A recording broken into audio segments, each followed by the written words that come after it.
좋습니다. 그러면 네. 이제 다음 장소도 한번 소개해 주시죠. 네, 그래서 참 제가 또 송구스러운 말씀을 드리는데 요 박물관 라이크스 뮤지엄이 끝나고 좀 다른 데로 가야 되는데 두 번째도 미술관입니다. 또 미술관이에요? 예, 두 역시 이런 번째는 쪽으로는 전 참 이 미술관하고 박물관하고 뛸래야 뛸 수가 없는 그런 사람인 것 같은데 두 번째로 갈 곳은 라이크스 뮤지엄에서 한 200m도 안 떨어져 있는 그 빈센트 반 고흐 뮤지엄이 되겠습니다. 스타리 스타리 나이 유명한 노래도 있죠. 어떤 거요? 스타리 스타리 나이 이 노래 아시나요? 모르겠어요. 몰라요. 던 맥클린의 이 노래 스타리 스타리 나 갑자기 그 스타리 스타리 나 그게 이 빈센트 반 고흐의 생애를 이렇게 묘사한 그런 팝송인데요. 제 세대 때는 많이 들었습니다. 네. 그 네덜란드가 참 뭐 마리화나와 활락가만 있는 게 아니고 이런 미술관이 많다라는 거죠. 그러게요. 정말 높게 이렇게 훌륭한 미술관이 많다라는 거. 또 자유로움이 또 이게 영향을 주는 건가?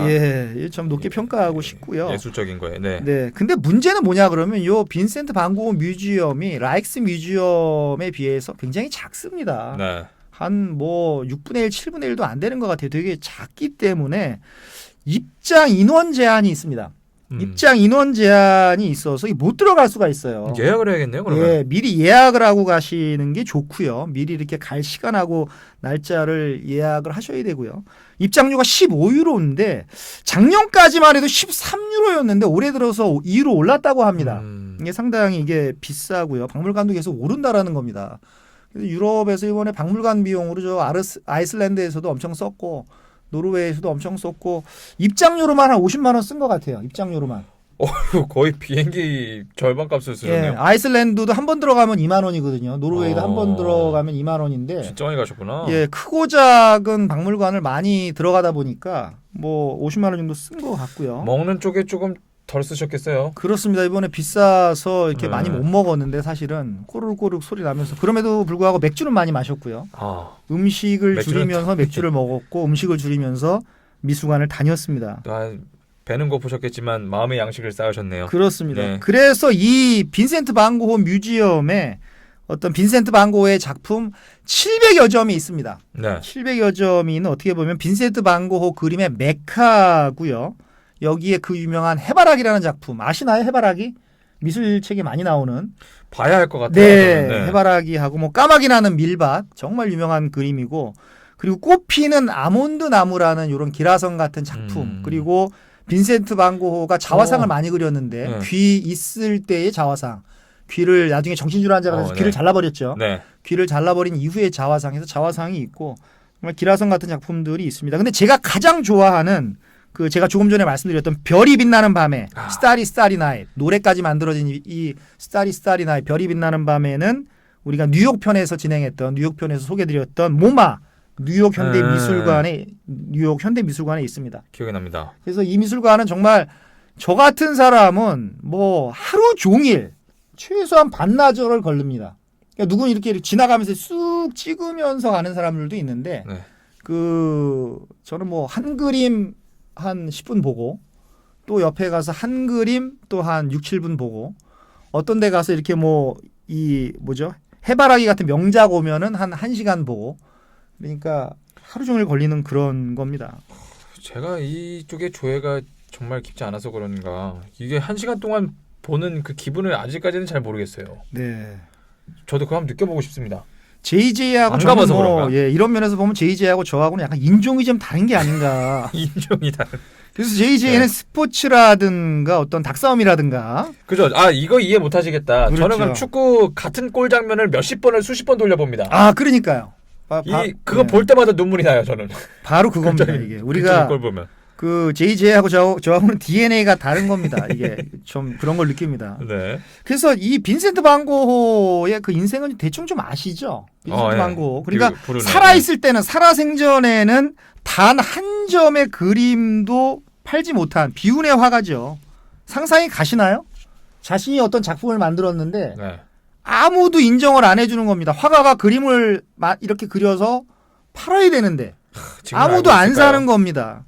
그래서 근데 살아있기 전에는 하나도 안 팔리던 화가의 작품이 지금은 세계에서 가장 비싼 마르크 샤갈, 피카소와 더불어서 가장 비싼 화가가 됐죠. 아무도 그를 인정해주지 않았지만 죽으니까 인정해주는 모든 유명한 사람은 다 그런 건가요? 지금은 혹시 하늘에서 그걸 알고 있었으면 좋겠다는 생각을 합니다. 네. 그래서 1890년에 그 고호가 그 권총 자살을 하죠. 권총 자살을 하게 되고 그가 죽고 나서 무려 1, 2년도 아니고 13년이 지난 1903년에 사람들이 이렇게 작은 유작전, 큰 것도 아니고 작은 유작전, 에이, 그 사람 죽었는데 불쌍하다, 뭐 권총 자살했다. 어디서 그림 그렸으니까 한번 그 사람 작품을 모아서 한번 작품전을 해볼까 해서 유작전을 했는데 그게 이제 대박이 난 거죠. 그게 대박이 나서 그 빈센트 반 고호는 그 유작전을 통해서 20세기 초 어떤 야수파 화가의 야수파 화가의 백미로 거듭나게 되었던 것이죠. 정말 비운의 화가입니다. 근데 여기 그 농담, 좀 재밌는 농담이 하나 있는데 이 고호하고 고갱이라는 화가 아시죠? 고갱. 네, 이 고갱하고 굉장히 절친이었는데 네. 그래서 요즘엔 좀 아재 개그스러운데 예전엔 그랬어요. 그 고갱하고 고호가 참 같은 고씨 집안의 그 친척이다. 고씨요? 저는 그 생각 네, 반골에서 반씨라고 생각했는데 저는. 네. 아니 그런 말 많아요. 네덜란드 보면 그 축구 선수들도 반씨가 되게 많아요. 다 반으로 시작합니다. 그렇죠. 전부 다 한 11명이 뛰면 한 7명이 반으로 시작해요. 네. 반씨의 나라다 이런 얘기 많이 하거든요. 네. 참고로 말씀드리면 그 반은 그 영어로 따지면 from이라는 뜻입니다. from. from? 어디에서 온. 그럼 그 네. 어디서 그러니까 예를 들어서 뭐 빈센트 반 고호라고 하면 고 집안에서 온 빈센트 반. 그 말이에요? 네. 그래서 많이구나. 네, 뭐 헤르베르트 폰 카라얀 유명한 지휘자가 있죠. 그러면 카라얀 집안에서 온 헤르베르트다. 그런 뭐 뜻이군요. 예, 그 반.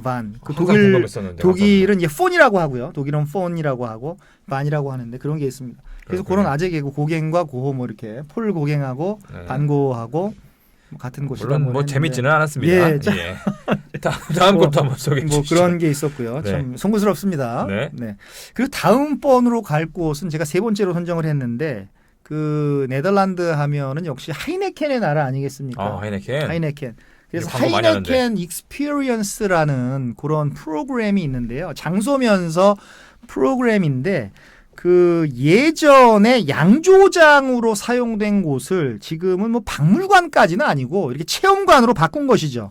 체험관으로 바꿔서 여기서 하이네켄 맥주의 양조 과정, 하이네켄 맥주의 어떤 역사 이런 것들을 배울 수 있게 만든 곳인데 크단순히 어떤 뭐 이렇게 역사만 배우는 게 아니고 거기 가면은 테이블 그 사커 아시나요? 이렇게 하는 거 테이블 사커. 네, 손으로 돌리는 테이블 거. 사커도 있고 이렇게 미니 가라오케 시설도 있고 그래서 가족들이 막 노래도 부르고요. 그래요? 그래서 가족들이 노래 부르는 것을 컴퓨터가 찍어서 네. 이메일을 입력을 하면 동영상으로 보내줍니다.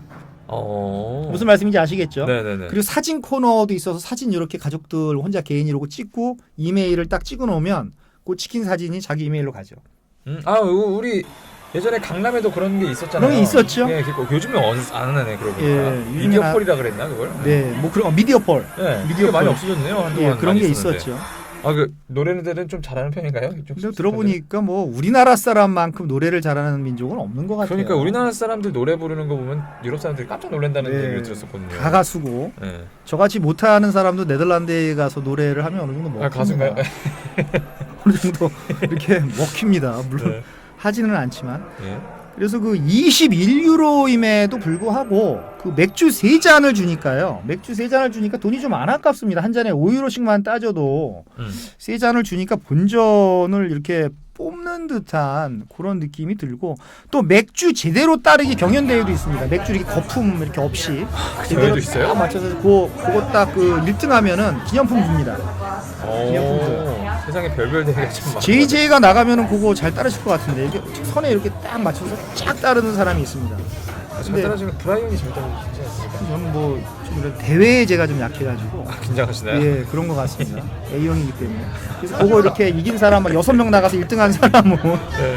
뭐 기념품 주고 그리고 재밌겠다. 거기 이렇게 그 하이네켄 병에다가 네. 이니셜 새겨주는 것도 있습니다. 자기 이렇게 입력하면 이니셜 새겨주는데 네. 그 맨 퇴장할 때 이제 딱 주는데 물론 돈 내야 됩니다.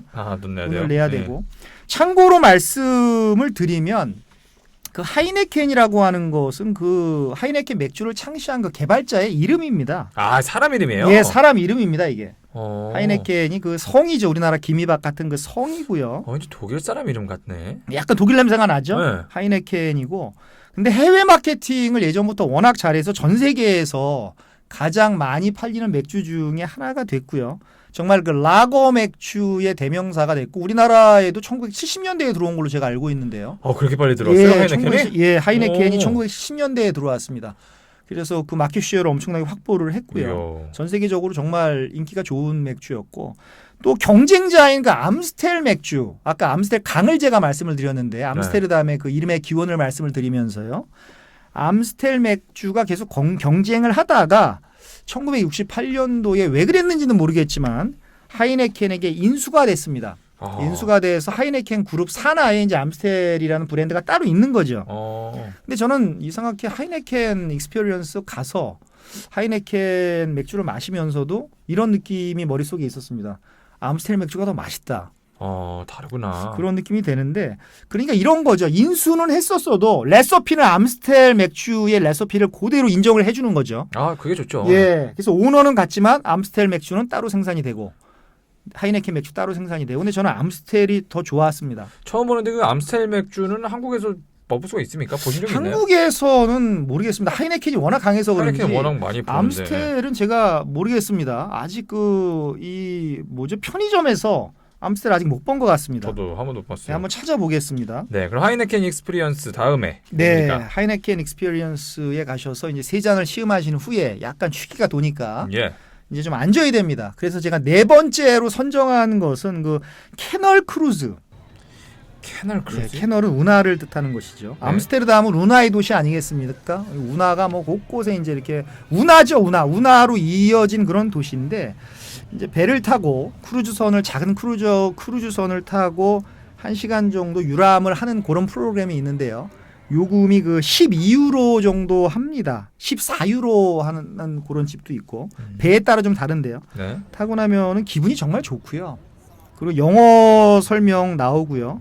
또 한국 사람들이 많이 타는 데서는 한국어 설명도 나온다라고 하는데 저는 한국어 설명 나오는 배는 뭐 타보지는 않았고 그 영어로 설명이 나오는 그런 투어에 참여를 했고요.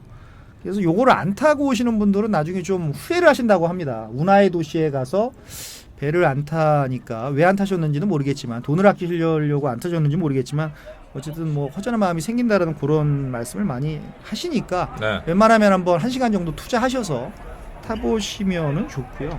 그래서 회사마다 배의 형태가 좀 다릅니다. 뚜껑이 있는 배도 있고 뚜껑이 좀 없는 배도 있고요. 기호에 맞게 그 선택을 하시면 되고요. 그래서 근래에는 그 출발 지점에서 출발을 해서 출발 지점으로 다시 돌아오는 게 아니라 그 호버프라는 거 아시나요? 그게 뭐예요? 왜 버스 사이싱 각 도시마다 있는데 우리나라도 그런 게 있는 걸로 알고 있는데요. 관광버스를 타고 가다가 뚜껑이 없는 관광버스를 타고 가다가 자기가 내리고 싶은데 딱 내려서 그 주변 딱 보다가 다음 버스 오면은 또 타고 다음 행선지 가고 다음 행선지에서 다시 내렸다가 또 거기 보고 다시 타고 오고 같은 곳에서 환승을 예, 하는 그걸 거예요? 호버프라고 하는데 네. 이 배에도 이제 그런 시스템을 이렇게 받아들여서요. 지금 많이 이제 바뀐 거죠. 이제 개선이 된 거죠. 그래서 어느 지점에서 한 20분 타고 갔다가 여기 무슨 지역입니다. 빈센트 방고 미술관이 이 근처에 있습니다. 그럼 그 지점에 딱 내려서 미술관 보고 나와서 다음에 오는 거 또 타고 또 조금 더 갔더니 여기 무슨 성 니콜라스 성당이 있는 그런 곳입니다. 그럼 내려서 다시 보고 그런 프로그램이 이렇게 있었다고가 아니라 그런 게 생겼다고. 네. 제가 뭐 아직 저기 여독이 안 풀려가지고 뭐 과거 뭐 이런 거 막 좀 틀리고 있습니다. 네. 그래서 그런 게 생겼다라고 하고요. 제가 요건 안 타봤고요. 그 디너 크루즈도 있고 또 간단한 피자를 마련해 놓고 피자를 먹으면서 하는 그 피자 크루즈 같은 이런 스페셜 크루즈도 개발이 됐다라고 합니다. 네. 그래서 물론 비용이 추가가 되겠죠. 그리고 또 보트를 운전할 수 있다 그러면 작은 보트를 렌트를 해줍니다. 네. 저는 차마 이거는 못하겠더라고요. 자동차 운전을 렌트를 해도 이거 면허 없어도 되는 건가? 그러니까 저는 이거 뭐 렌트를 뭐 바다가 아니니까 거기 이렇게 조그만 운하니까 네. 풍당치는 바다가 아니니까 뭐 해도 될 거 하면은 재밌을 것 같은데 괜히 다른 배랑 부딪혀가지고 그렇죠. 전복되고 하면은 뉴스에 나올 수도 있고 뭐 괜히 뭐 배 파손 비용 물어내고 해서 요거는 자신이 저는 없었습니다. 웬만하면 다 하는데. 네. 근데 어쨌든 배 운전에 자신이 있는 분들은 배가 렌트가 된다니까 렌트를 해서 한번 타보시면 될 것 같습니다. 저는 요 카날 크루즈, 요 운하 투어는 꼭 저는 강추를 드립니다. 마음이 심하지 않으신 분들 한 번씩 해보시면 좋겠네요. 그렇습니다. 네.